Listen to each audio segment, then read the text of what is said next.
Pujian Kluivert dan Bambang Pamungkas untuk Miliano Jonathans usai jalani debut di Timnas Indonesia. Pemain yang bisa buat perbedaan.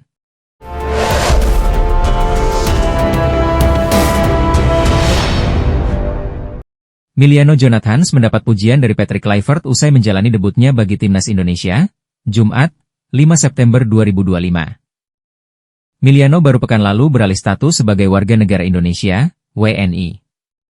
Kini ia sudah menjalani debutnya bagi skuad Garuda di laga lawan Timnas Chinese Taipei di FIFA Matchday di Stadion Utama Gelora Bung Tomo, Surabaya, Jawa Timur. Di laga tersebut, Miliano Jonathans masuk di babak kedua, tepatnya pada menit ke-71. Ia menggantikan Beckham Putra. Miliano dimainkan di sayap kanan lini serang Indonesia.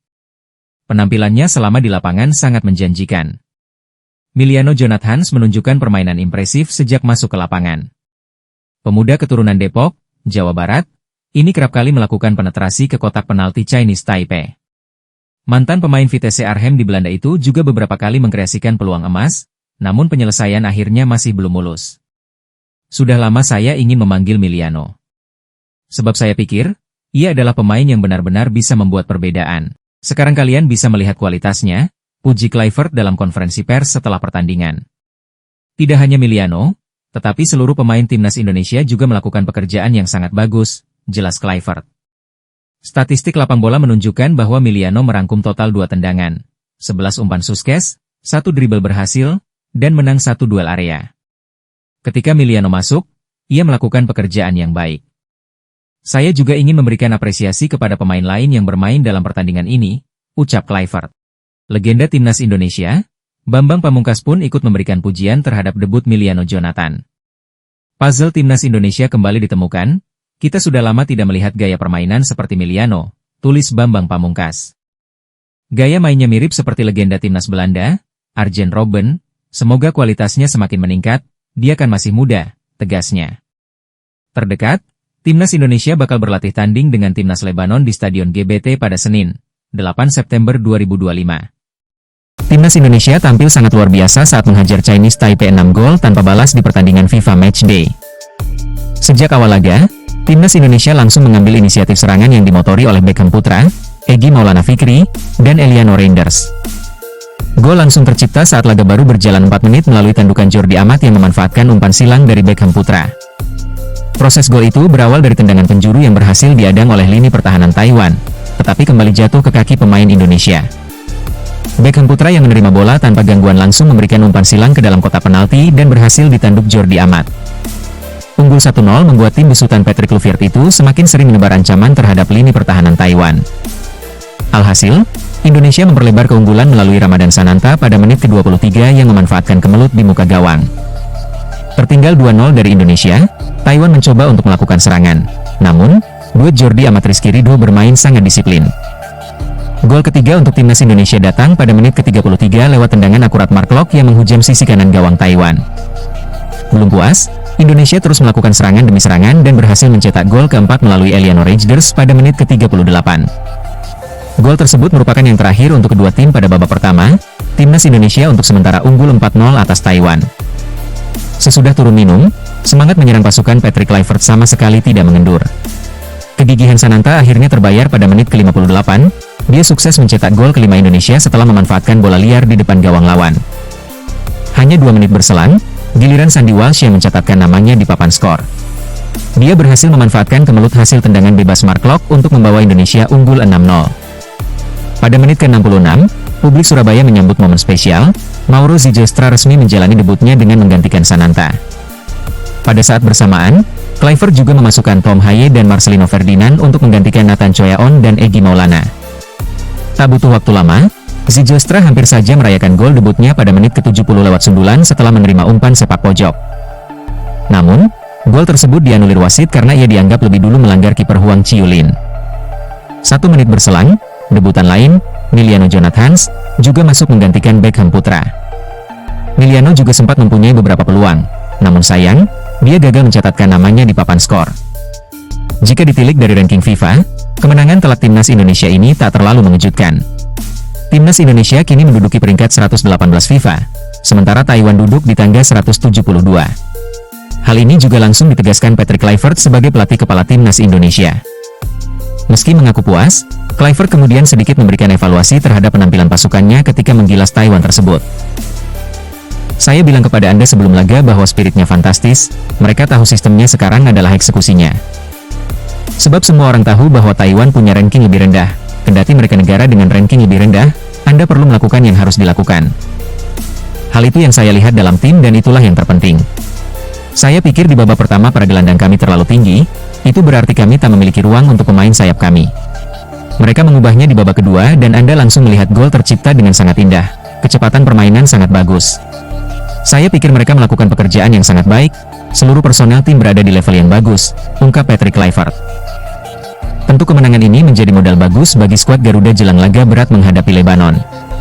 Menghadapi Lebanon, timnas Indonesia tentunya akan cukup sulit karena memang Lebanon punya level yang lebih baik dibandingkan Chinese Taipei. Timnas Indonesia versus Cina Taipei pada uji coba FIFA Matchday akan tersaji di Stadion Gelora Bung Tomo, GBT, Surabaya, Jawa Timur, Jumat, 5 September 2025, besok malam.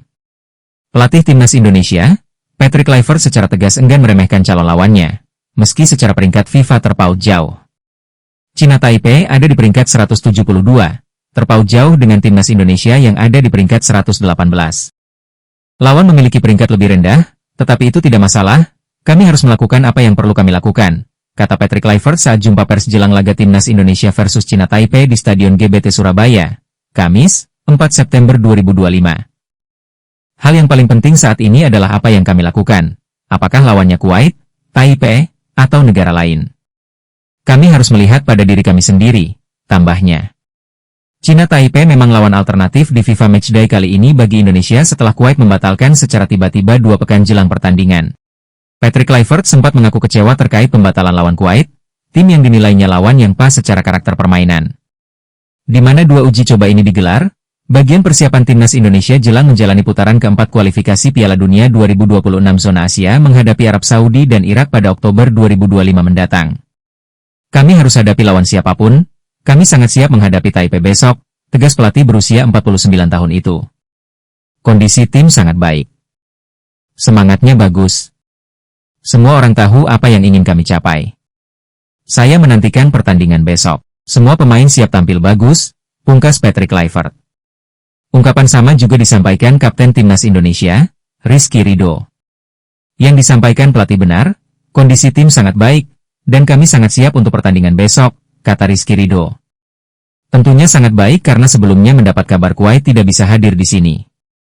Kami mendapatkan Cina Taipei sebagai gantinya. Tentunya kami harus fokus pada tim kami sendiri, pungkasnya. Emiliano Jonathans dan Mauro Zylstra bisa tampil di laga timnas Indonesia hadapi Chinese Taipei. 2 amunisi baru, Emiliano Jonathans dan Mauro Zylstra, dipastikan bisa tampil memperkuat Garuda dalam pertandingan tersebut. Emiliano Jonathans resmi berstatus warga negara Indonesia, WNI, usai menjalani prosesi pengambilan sumpah pada Kamis, 4 September 2025. Tak butuh waktu lama, winger FC Utrecht itu langsung mengikuti sesi latihan perdananya bersama rekan-rekan di Stadion Gelora Bung Tomo, Surabaya. Sementara itu, Mauro Zylstra juga dipastikan siap untuk menjalani debut. Ia turut ambil bagian dalam pemusatan latihan di Surabaya. Kehadiran kedua pemain keturunan ini menjadi sorotan lantaran diyakini mampu memberikan tambahan daya gedor untuk timnas Indonesia di ajang uji coba internasional. Kehadiran Emiliano Jonathans mendapat sambutan positif dari jajaran pelatih maupun pemain timnas Indonesia. Usai disumpah menjadi WNI, pemain berusia 20 tahun tersebut langsung berbaur dengan skuad Garuda dan melakoni latihan perdananya. Manajer timnas Indonesia, Sumarji, menegaskan Emiliano akan mengikuti seluruh agenda persiapan sebelum laga FIFA Matchday. Ia pun berharap sang pemain bisa segera beradaptasi dengan sistem permainan tim. Kalau ditanya main tidak atau tidak main ya nanti kita lihat pada saat official training ini, ujar Sumarji di Stadion Gelora Bung Tomo, Kamis, 4 September 2025, malam. Tak hanya Emiliano, Mauro Zylstra juga telah ikut bergabung dalam latihan timnas Indonesia di lapangan ABC, Kompleks Gelora Bung Tomo. Pemain muda keturunan ini diyakini memberi tambahan opsi bagi Patrick Kluivert, baik di lini serang maupun pertahanan. Meski begitu, keputusan apakah keduanya akan langsung tampil menghadapi Chinese Taipei masih menunggu arahan akhir dari pelatih kepala. Nanti kita akan lihat karena berkaitan dengan siapa-siapa yang akan di line up tentu belum sekarang. Besok baru akan ditentukan setelah latihan terakhir. Pemain yang ada di sini semuanya bisa diturunkan, tambah Sumarji.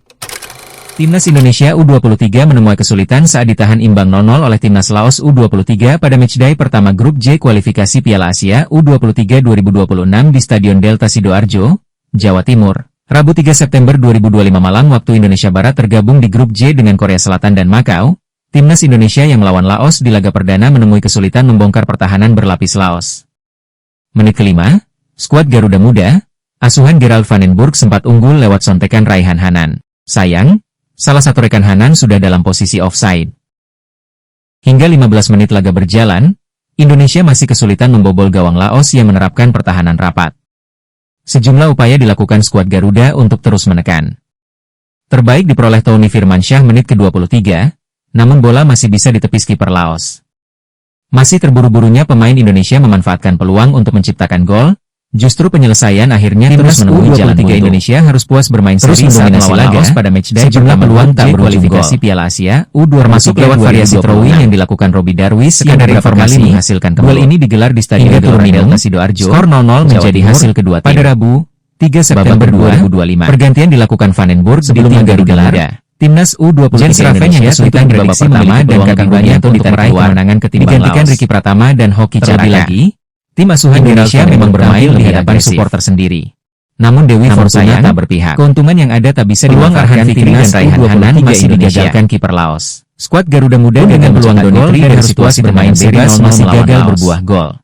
Setelah laga, Hoki Caraka yang mendapatkan lewat tendangannya, pelatih Laos juga masih mengarah ke kiper Laos Okpatip menit ke-72. Pelatih asal Korea Selatan itu menjadi tembok terakhir Laos yang sangat sulit di Indonesia saat ini lebih lemah dari 80. Shin Tae-yong. Tendangan bertenaga Raihan Hanan sekadar informasi bisa ditepis dengan Shin Tae-yong sempat memimpin timnas U23 Indonesia pada tahun 2024 silam. Cahya Supriyadi yang jarang mendapat tekanan melakukan berhasil mengukir sejarah dengan bola saat dua pemain Laos lolos dari pengawalan pada menit 83 tetapi juga berhasil menembus semifinal. Gol yang ditunggu-tunggu tak kunjung tiba. Saya selalu berpikir Indonesia memang seperti bahkan ini. Indonesia bermain dengan garis serang tinggi. Mereka sering hanya melemah dibandingkan saat pelatih Shin Tae-yong masih di sana. Skor 0-0 menjadi hasil bagi kedua tim. Lebih lanjut, Indonesia kesulitan di laga perdana dengan begitu banyaknya peluang. Tercatat, pelatih asal Korea dari 15 kali percobaan yang dilakukan dengan diahan dari kumpulan serangan timnas yang setidaknya melakukan 7 penyelamatan terpilih menjadi pemain terbaik di laga tersebut. Berusaha menghindari kebobolan. Dengan hasil ini, supporter Indonesia langsung bermain sangat keras selama 98 menit untuk meraih satu poin dari Indonesia di Surabaya. Apalagi ketemu Korsel nanti,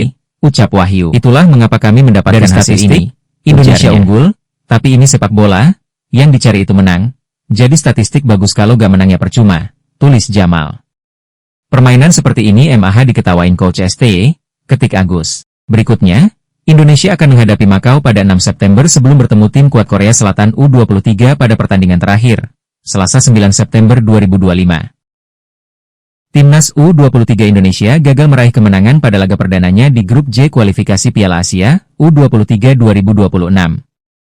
Sebagai informasi, Timnas U23 Indonesia memulai perjuangannya dengan melawan Laos. Duel tersebut terlaksana di Stadion Gelora Delta Sidoarjo, Jawa Timur, pada Rabu, 3 September 2025. Pada kesempatan ini, Timnas U23 Indonesia harus puas bermain seri melawan Laos dengan skor 0-0. Hasil tersebut sekaligus membuat peluang Timnas U23 Indonesia lolos ke Piala Asia U23 2026 mengecil. Perlu diketahui, hanya juara grup dan beberapa tim dengan status runner-up terbaik yang berhak lolos ke Piala Asia U23 2026. Timnas U23 Indonesia sendiri kini menempati posisi kedua Grup J dengan raihan 1 poin. Posisi tim asuhan Gerald van den Burg bisa dikatakan belum aman karena masih harus melawan Korea Selatan, 9 September 2025, pada hari terakhir. Sebelum melawan Korea Selatan, Timnas U23 Indonesia ditantang Makau pada 6 September 2026. Sementara itu, Gerald van den Burg rupanya tak terlalu khawatir dengan nasib Timnas U23 Indonesia. Pelatih asal Belanda itu menilai Timnas U23 Indonesia masih memiliki peluang untuk lolos ke Piala Asia U23 2026 dengan cara meraih kemenangan di laga sisa. Gerald van den Burg berpendapat Timnas U23 Indonesia baru dalam masalah besar jika gagal meraih kemenangan atas Makau. Dalam hal ini, Gerald van den Burg berharap timnya bisa mengalahkan Makau dengan skor telak. Bagi Indonesia memenangkannya dan kita harus menang dengan Makau. Memenangkan dengan mudah ya dan memenangkan dengan gol banyak juga. Dan setelah itu kita harus menang lawan Korea. Kalau kita tidak bisa menang dengan mudah dari Makau, kita akan memiliki masalah yang besar, kata Gerald van den Burg. Timnas U23 Indonesia harus puas bermain seri saat melawan Laos pada matchday pertama Grup J kualifikasi Piala Asia U23 2026. Sekadar informasi, duel ini digelar di Stadion Gelora Delta Sidoarjo, Jawa Timur, pada Rabu, 3 September 2025. Sebelum laga digelar, Timnas U23 Indonesia tentu diprediksi memiliki peluang lebih banyak untuk meraih kemenangan ketimbang Laos. Terlebih lagi, tim asuhan Gerald van den Burg tampil di hadapan supporter sendiri. Namun sayang, keuntungan yang ada tak bisa dimanfaatkan Timnas U23 Indonesia.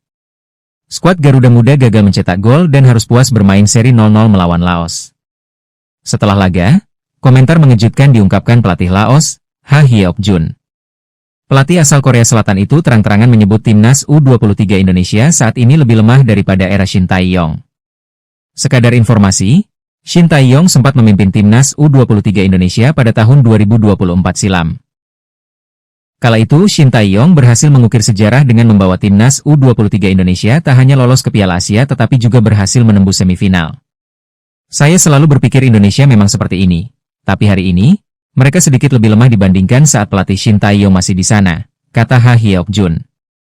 Lebih lanjut, Ha Hyok-jun memberikan penghargaan kepada anak asuhnya. Pelatih asal Korea Utara itu memuji para pemain yang mampu bertahan dari gempuran serangan Timnas U23 Indonesia. Tapi kami bermain bagus, berusaha menghindari kebobolan.